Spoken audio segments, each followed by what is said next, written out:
Bank इतिहासातील सर्वात मोठा घोटाळा समोर आला आहे। 28 बँकांना 22,842 कोटींचा चुना लावल्याचं समोर आलंय। नक्की काय आहे हा घोटाळा, तो कसा उघडकीस आला, या सर्व प्रश्नांची उत्तरं आज आपण लेट्स अप विषय सोप्पाच्या माध्यमातून जाणून घेऊयात।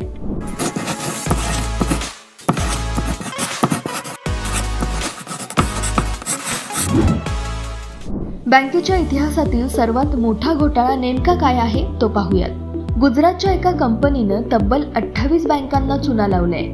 एबीजी शिपयार्ड असं या कंपनीचं नाव असून या कंपनीकडून तब्बल 22,842 कोटींची फसवणूक करण्यात आली आहे। हा घोटाळा एप्रिल 2012 ते जुलै 2017 या दरम्यान झालेला आहे।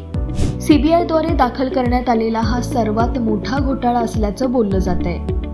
एबीजी शिपयार्ड काय काम करते, तर ही कंपनी मोठ्या जहाजांच्या निर्मितीचं काम करते। गुजरातच्या सुरत आणि दहेजमध्ये या कंपनीची मुख्यालय आहे। आता या कंपनीकडे कोणत्या बँकेची थकबाकी आहे ते पाहूया। सरकारी बँकांसह अनेक खाजगी बँकांची एबीजी शिपयार्ड कंपनीकडे थकबाकी आहे। फॉरेन्सिक ऑडिट रिपोर्टनुसार एप्रिल 2012 ते जुलै 2017 या कालावधीत एबीजी शिपयार्डनं संबंधित बँकेकडून घेतलेला निधी बँकेने दिलेल्या कारणाव्यतिरिक्त अन्य ठिकाणी वळवला असे दिसून आले। सीबीआयच्या चौकशीनंतर हा धक्कादायक प्रकार उघडकीस आला आहे। सध्या या प्रकरणी एमडी ऋषी कमलेश अग्रवाल यांच्यासह अन्य 8 जणांविरोधात गुन्हा दाखल आहे।